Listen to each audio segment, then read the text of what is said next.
Hello, my name is Paul Phelps, and what I want to talk about in this presentation is how developers can get their AI initiatives into production. So, if you are a developer and you are working in an organization, you've got great ideas as to how AI can solve some of your organization's problems, but you're really worried about how you can get it into production where it actually has an impact.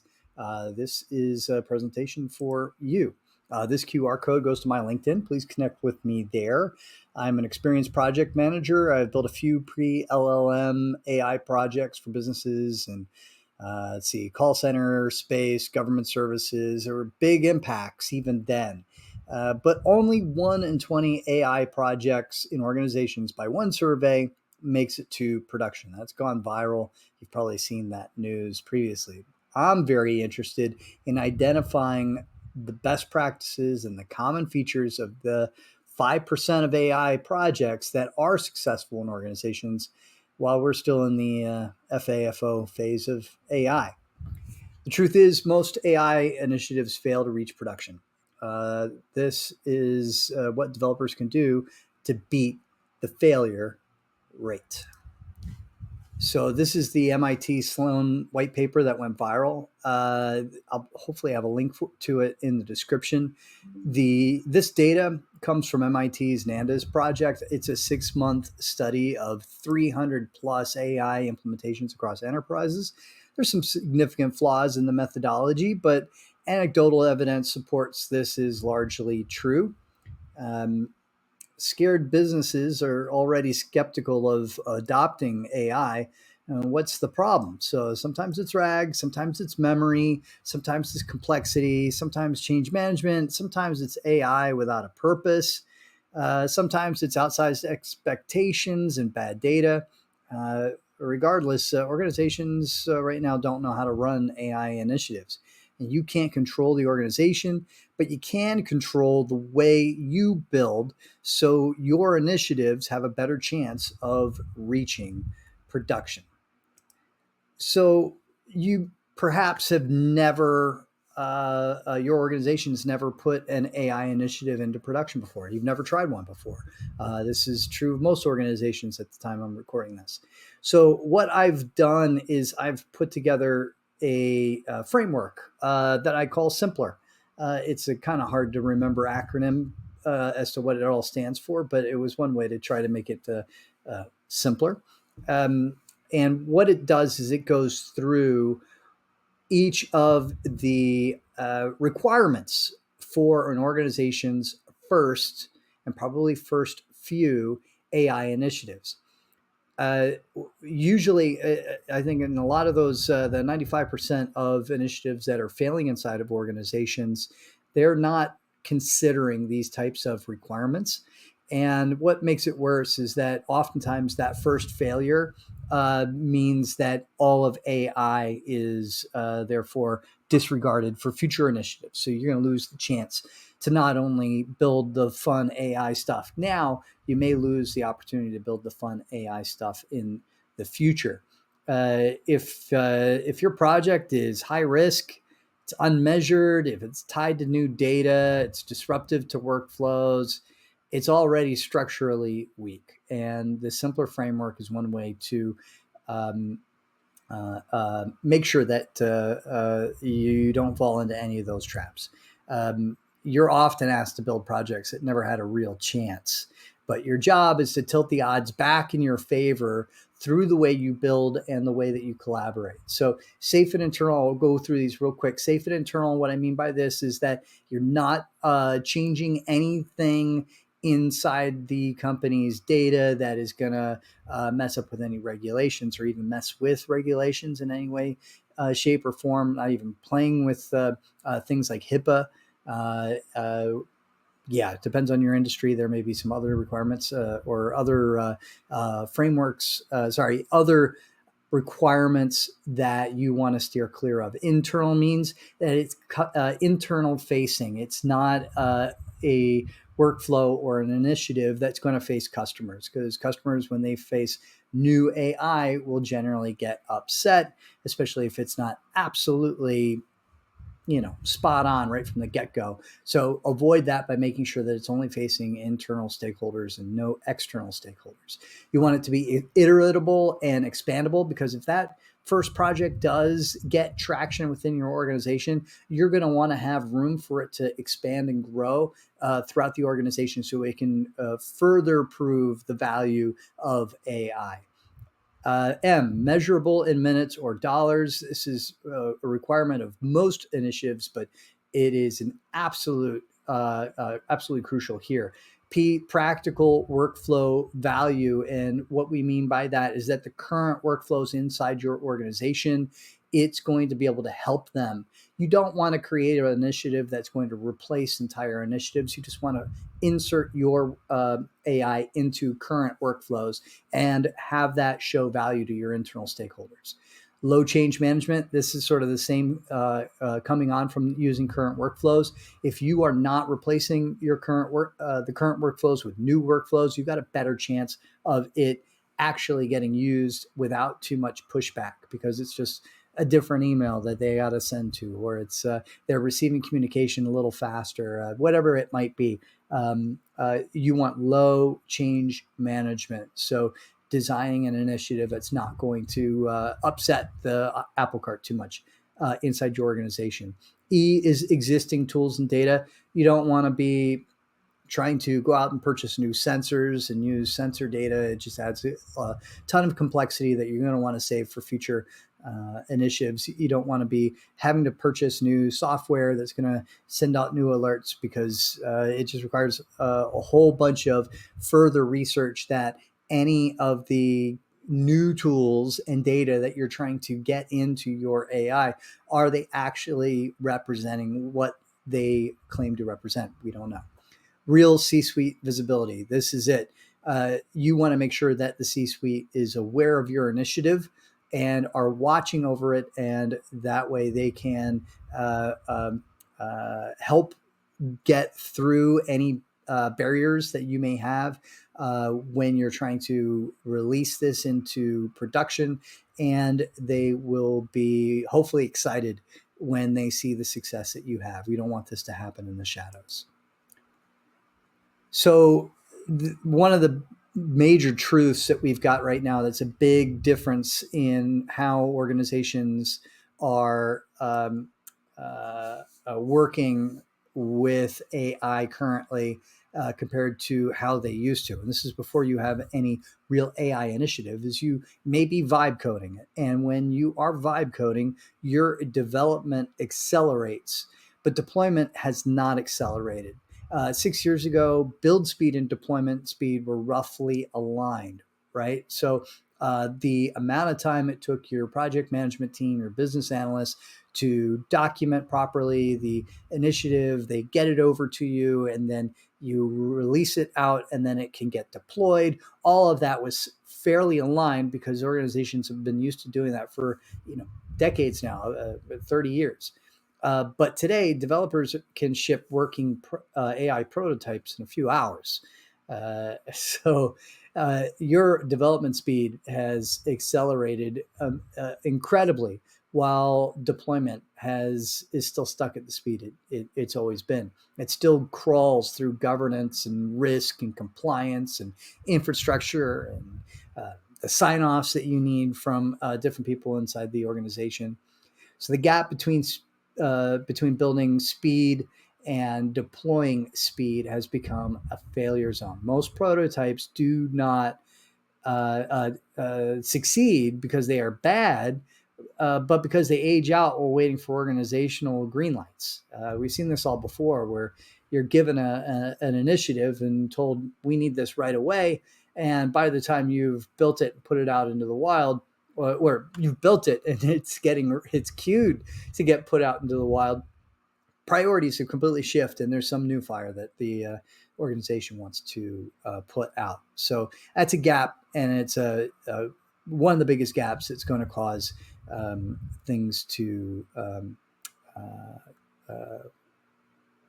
prevent you from being able to get your AI initiative into production.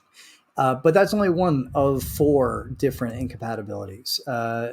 So there's this speed mismatch between building and planning and building and deployment.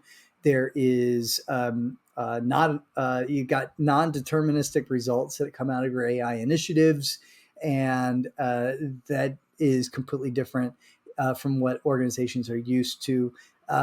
There's a democratization now. Your subject matter experts maybe building their own AI stuff out in the organization, and now you are going to be asked to fix or to watch over some of these builds. When your accounts payable manager is got introduced to Replit, and all of a sudden they're building something that their whole team can use, and it's doing great stuff. Well, that's fantastic, except you don't know what data it's touching. You don't know what's going on. That democratization is a real incompatibility.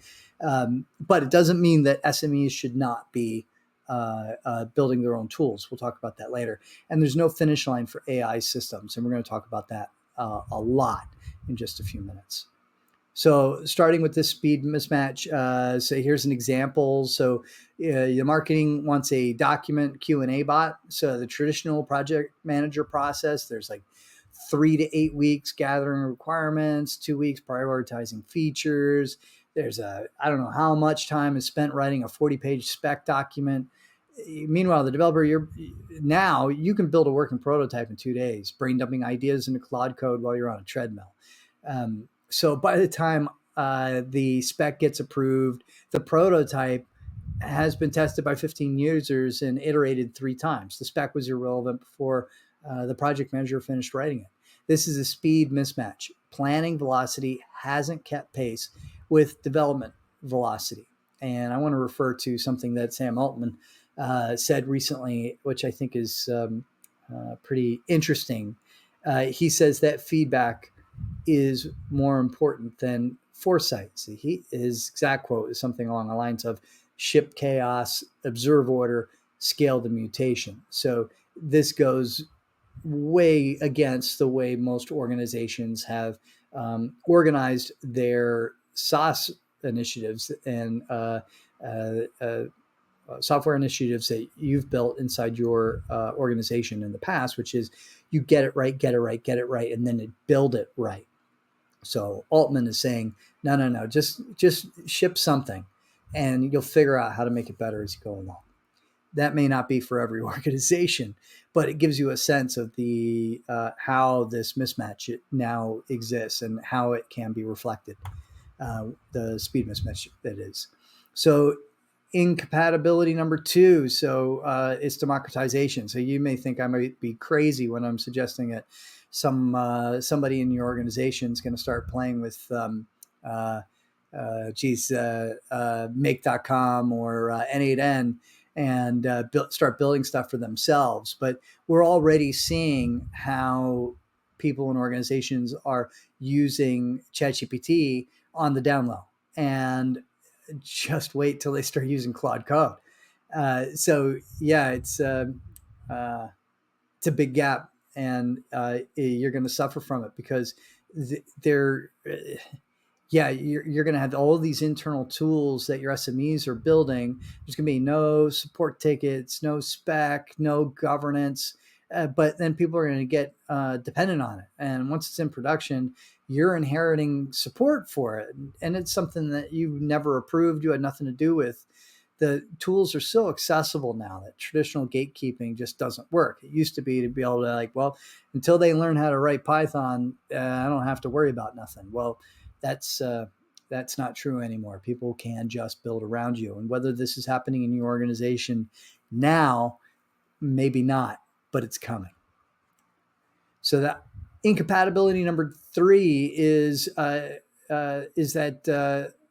with traditional software, there is a deterministic expectation of what the output is going to be. So for example, let's see, a really good example would be, you're told, well, we need to do take all of these support tickets and find a way that they are either one of these three categories of support, and that way we can isolate who they go to. Well, and may even be like, oh, we want a 5 level priority level, and we know what happens with that. Usually, eventually, everybody goes with it's level 5, right? So with AI, now it's non deterministic. Even in your testing, you might find that these tickets can be, the AI might find that in the testing, it can bucket these into 7 or 12 or 15 different categories instead of the 3 that you were expecting in order to provide the best possible outcome. So yeah, it makes it really tough when your project management team and the other people involved in approving and working on this project all are expecting a very deterministic outcome, and your AI can give something that's more probabilistic, right? And so you got to be prepared for that. So it used to be when you're told, okay, well, we need to test this, and the way that we'll test is that when we have a 95% of answers given are accurate, then that's okay when the potential answers are multiple choice for any particular question. But when you're using AI, the question can be just about anything, and the answer can be just about anything. And trying to figure out what does accurate mean is, well, it's now fairly meaningless. You need very, very more specific, without being more deterministic, ways of testing the results in order to get approval for production. You can't test your way to correctness. You have to monitor and improve it over time. There must be some sort of threshold that it needs to go through, and then it can, as Sam Altman say, it continues to get tweaked as you go in production. So finally, segues perfect into this, which is there's no finish line. Like once it goes out, it still needs to be tweaked. You need to get it, make sure it's constantly monitored, constantly retrained. Your RAG needs to be ensure that it's only ever getting better and it's not getting weird results because someone just reorganized the SharePoint that you were ragging off of. So yeah, your AI system, it's a garden, not a building. Oh yeah, I love to think about this is, it used to be that, you would ship your software, the team would get trained on it and they'd grown about working with it, but then they'd take it and they go with it and you're done, right? Well, now it's more like you're Motorhead, right? And you've just written Ace of Spades. You're going to have to play that song for the rest of the time. So once you put an AI initiative into production, just be prepared and make sure the organization is prepared that it needs to be monitored. It needs to be retrained, expanded on, all that over time. And you're probably the one who's going to be doing a lot of that, but I'll talk about more of that later. So your next AI initiative is going to have at least one of these 4 incompatibilities. As a developer, here's what I suggest. Utilize the speed mismatch for experimentation and multiple prototypes. Make sure that is okay for you to do, and find ways to be able to get your prototypes out to different internal stakeholders to bang around, find out what their requirements are get it out to them early, let them test it, utilize that speed mismatch to your advantage. You need to introduce dynamic results to the project manager early so they can adjust their deterministic expectations. And this is like a day one thing you can do. And it's going to be really, really hard because, again, the ways that we've been thinking about testing software is 30 odd years old now. So this is one of the most challenging changes that project managers are going to need to face. Keep sensitive data, the incoming data, the outgoing data, keep it away from democratized development. Find ways to lock down what data people can utilize. I certainly think organizations should eventually be welcoming democratized development, but you have to be very, very careful with it. So make sure that the walls are in the right places. And these are it's probably not your call anyway. This is going to be more of a CTO call. Not yours as a developer, but as a developer, you can make sure those walls are in place. Make evals a priority post launch. If possible, give the subject matter experts access to view and comment, and give your project manager responsibility to communicate what it is that people are seeing in the software, just in order to make sure that post launch it doesn't, when it inevitably drifts, when changes, but improvements in LLM models that can be used in the back end can provide better results, or all that sort of thing. Make sure that there are people watching over it to make sure that you're good to go there. So use the speed mismatch to run multiple small experiments, surface uncertainty early so no one expects deterministic output, protect your data boundaries. So shadow tools don't create any security risks, prioritize evals and keep them visible, and build scaffolding the business should have provided, but did not. 3 non-negotiables on any AI initiative. You have to have these 3 in order to give your AI initiative any chance at success in production. 1, define statistical success criteria before you start building. Work with your project manager to determine what that is. And remember, this statistical success criteria has to be with non-deterministic outputs. Build on clean, minimal, semantically aligned data. This is a case of where definitely quality is more important than quantity. You can use, if you're using just 5 PDFs for your system to work off of, that might be, as long as those 5 PDFs are really, really good, that's going to give your AI initiative a better chance at providing the types of outputs that your organization is going to be willing to accept. So don't just tap into a big hard drive that nobody knows what's actually in there, or a cloud drive that nobody's looked in it for months. You got SOPs written by people who haven't worked for the company for years. Don't do it. Make sure you are starting document by document. Make sure that you are aligned with that data.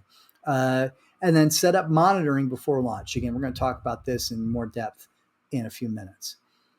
You're designing for the things that you need to do in order to design for production from day one. Just a handful of things. You need to design for security by default.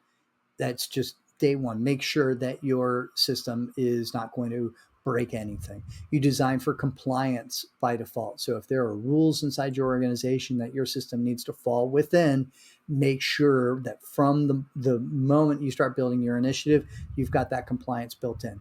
Design for drift from day one, because all of your LLMs will provide drift results. Your AI initiative will provide drift over time. This is because of increasing context windows. It's because of any changes that might be happening at the LLM level. You just don't know, but there will be drift. It is not like your system is always going to provide the exact same types of outputs on day 180 as it did on day 1. So expect that drift, design for it. Design for observability. Make sure that your AI project is going to be that people can see it. Like they can see what's happening in it. They can see it in the back end. And that way it's monitored. You maybe have dashboards related to it, whatever you need to do. Make sure that there's observability top to bottom from the beginning. Give your subject matter experts a way to flag outputs so that you get that information as soon as there's an issue. So this might be a case of making sure that there's a special category for a support ticket of some sort in if you're using a Jira or something like that inside your organization. If somebody is seeing drift or they see a bad output, make sure that that gets to you as fast as possible. And automate the checks. The business will forget to automate. Build that right from the beginning. If you build it, you also build what watches it. So making sure that you've got all these things right from the get-go. Um, Warning signs about AI project failure. So these are things that you're going to see coming down the pipe, and you may be able to make some adjustments in order to give your AI initiative a better chance. If if there are your project manager is getting this extremely thorough list of requirements, and they refuse to get those to you until they have got it all done. They won't even let you start building prototypes. They won't allow you to begin experimenting with ideas. That is a warning sign. Make sure that you are uh, uh, escalating that sort of thing very early. If there's obsession inside your organization for one perfect solution, uh, yeah, it's definitely a potential problem. If your infrastructure is required before validation, if you're being told that, oh well, we got to purchase all sorts of extra bells and whistles in order to for this AI initiative to actually go into production, that's an issue. You should be able to do this very, very lean. And no matter how big your organization is, you should be able to build a lean first AI initiative, or any of your AI initiatives should be able to build lean and then scale from there. And if you've got approval bottlenecks that are slowing iteration, not allowing you to kind of go, hey, well, somebody in the organization said that this project should also do X. If there is, and it's a small X, and you're having difficulty getting approvals for that sort of things, that is a red flag. Try to get ahead of it. So different things that you can do to survive and get through to production. Run parallel prototypes, right? Build, run your prototypes at the same time, run them with different SMEs, have people giving you feedback as much as possible. Make sure that people are, their feedback is being taken into account, of course. Uh, Bring early evidence instead of full plan. So rather than reporting back to, say, the project manager with like, this is exactly what our AI is going to look like, and this is what it's going to do, which is how we would do it with traditional software. Instead, look at it as, well, we've been working on this and we've been testing it, and these are the sorts of things it's giving out that we think are very positive. That's early evidence rather than very deterministic outputs. Use data to negotiate scope. So again, you want to make sure that you are using high quality data, and this is going to help you negotiate the scope of your AI initiative, so you can keep it relatively small but allow scope to grow over time. The way that this works is, if you are being asked to for your AI project to do a lot more, and it requires data to do it, require that data quality before you build. And that will help negotiate the scope. So you want to anchor your conversations in measurable outcomes. Remember, these are measurable outcomes on non-deterministic outputs. And keep your outputs small, keep them real, and make sure that they're testable.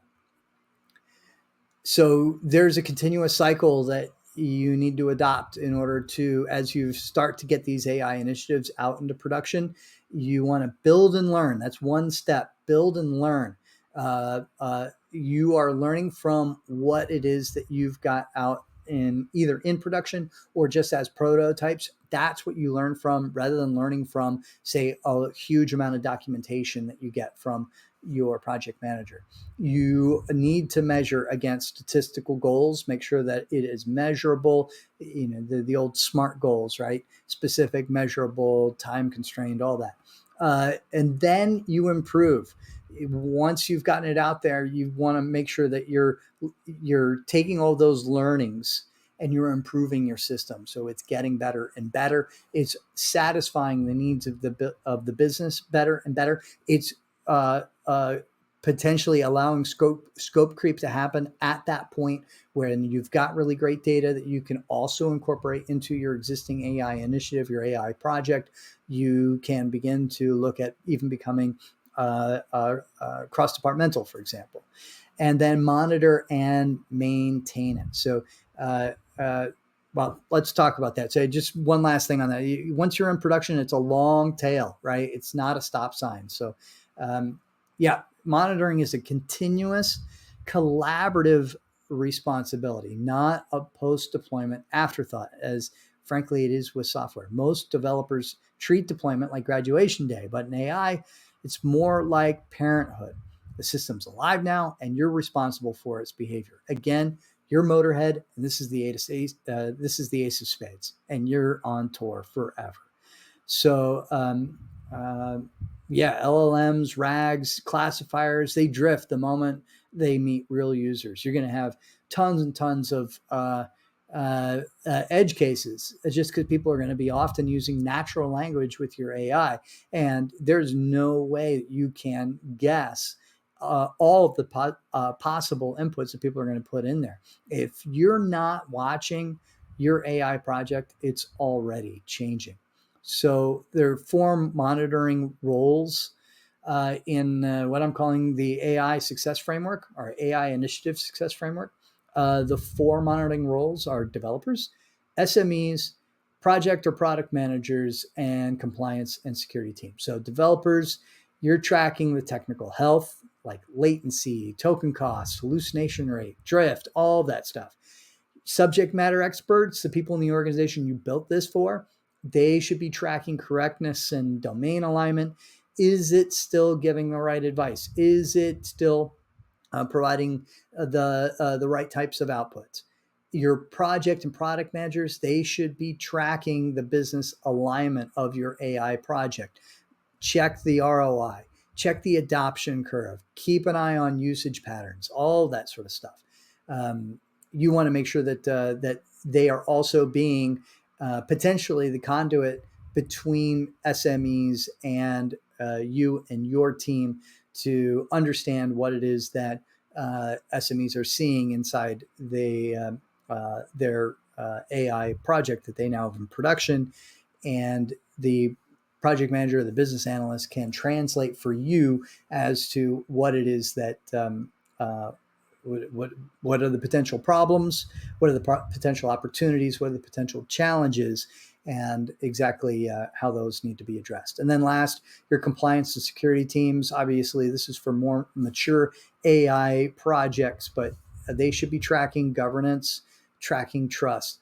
Each role views the same data through a different lens. So observability isn't a dashboard; it's a shared conversation. So you may want to encourage the organization to have a cadence where all of these 4 monitoring roles are meeting in order to check in on how things are going um, uh, uh, with the AI project. The project managers should set this up, but they probably won't. So build it all anyway. So yeah, 3 takeaways and a reminder. So good prototypes die when they lack statistical goals, clean data, or monitoring. Good prototypes die when the business expects deterministic behavior from probabilistic systems. And developers who design for observability, safety, drift, and iterative learning reach production more often, stay in production, and can build again. And then the last thing, just a reminder, use the simpler framework for that very first AI initiative. Try to get it so that all 7 of those requirements are in your AI initiative, at least 6. If you got less than 6, it really should be a more mature AI initiative. Again, my name is Paul Phelps. I thank you very much for attending, and hope this was useful. Please send along some comments if you have any.